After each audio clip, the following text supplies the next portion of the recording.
अपना स्टैंड साफ कर दिया है। भारत को गाज़ा के जो प्रभावित लोग हैं उनसे सहानुभूति है, लेकिन जिस तरीके से हमास ने हमला किया इजराइल पर, उस मसले पे इजराइल के साथ भारत ने अपना समर्थन UNSC में दिया है, सिक्योरिटी काउंसिल में दिया है। आगे बढ़ेंगे, हमास इजराइल युद्ध से जुड़ी हुई अगली बिग अपडेट का रुख कर लेते हैं। मिस्र सीमा पर राफा के रास्ते कई ट्रक राहत सामग्री गाज़ा पहुंच रही है, लेकिन दुनिया के सबसे सघन आबादी वाले इस क्षेत्र में भारी ज़रूरतों के आगे ये बहुत छोटी मदद साबित हो रही है। संयुक्त राष्ट्र ने फ़िलिस्तीनी शरणार्थी एजेंसी यानी UNRWA और विश्व स्वास्थ्य संगठन WHO ने भी कहा है कि 23 लाख लोगों के सामने भोजन, पानी, ईंधन और दवा समेत इलाज का भीषण संकट आ खड़ा हुआ है। दोनों ही निकायों ने गाज़ा में सहायता के निर्बाध प्रवाह का आह्वान किया और इसकी प्रवक्ता तमारा अलिफाई ने कहा कि अब तक जो ट्रक यहाँ पहुँचे हैं वो ऊँट के मुंह में जीरे के समान है और क्षेत्र में ईंधन की तो सबसे ज़्यादा ज़रूरत है ताकि अस्पतालों के जनरेटर्स चल सकें और बेकरियाँ जहाँ ब्रेड बेक होते हैं वो चल सकें। अस्पतालों में दवाएं, उपकरणों की आपूर्ति फ़लस्तीनी के उत्तर में भी पहुँच चुकी है। WHO ने बताया कि गाज़ा पट्टी में 1/3 अस्पताल बढ़ते बोझ के बीच काम नहीं कर रहे हैं। यहाँ 2/3 क्लिनिक्स बंद हैं और WHO ने यह भी बताया कि क्षेत्र में बड़ी तादाद में मानवीय मदद बेहद ज़रूरी है। दूसरी तरफ हमास ने कहा है ये यरूशलेम में अल-अक्सा मस्जिद को इजराइल की तरफ से अपवित्र करने का बदला है। हमास ने कहा कि इजरायली पुलिस ने अप्रैल 2023 में अल-अक्सा मस्जिद में ग्रेनेड फेंक इसे अपवित्र किया था। इजराइल सेना लगातार हमास के ठिकानों पर हमले कर रही है और अतिक्रमण कर रही है। इजराइल सेना हमारी महिलाओं पर हमले कर रही है।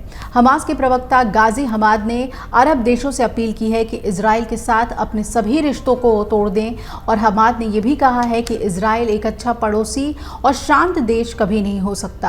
आपको बता दें कि इजराइल और हमास के बीच युद्ध लगातार जारी है। हर तरफ चीख पुकार मची हुई है। 7 अक्टूबर से लेकर अब तक 6,500 से ज़्यादा लोगों की इस संघर्ष में मौत हो चुकी है। वहीं हमास के बाद इजरायली सेना की कार्रवाई करते हुए बिना रुके हमले कर रही है और अभी तक गाज़ा पट्टी में करीब 5100 और इजराइल में 1400 लोगों की जाने जा चुकी है।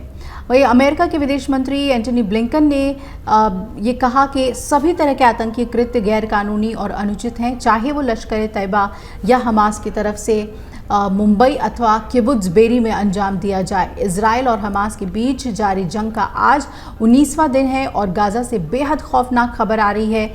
वर्ल्ड हेल्थ ऑर्गेनाइजेशन ने कहा कि फ्यूल यानी ईंधन की कमी के चलते गाज़ा के 6 हॉस्पिटल्स बंद करने पड़े हैं और इनमें 1000 लोग डायलिसिस पर हैं, जबकि 130 प्री मैच्योर बच्चे हैं।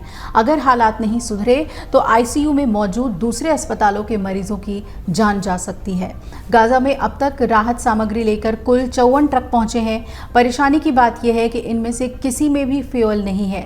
दवाइयां और फूड आइटम्स के साथ ही पानी भेजा गया है। 250 ट्रक इस हफ्ते पहुंचेंगे, लेकिन इनमें पेट्रोल और डीजल भेजा जाएगा या नहीं ये बात अभी साफ नहीं है। न्यूयॉर्क टाइम्स में गाज़ा की हेल्थ मिनिस्ट्री के हवाले से बताया गया है कि सोमवार और मंगलवार के बीच गाज़ा में 47 हवाई हमले हुए। इनमें 704 लोग मारे गए। ये आंकड़ा जंग शुरू के बाद के एक दिन में मारे गए लोगों के हिसाब से सबसे बड़ा है।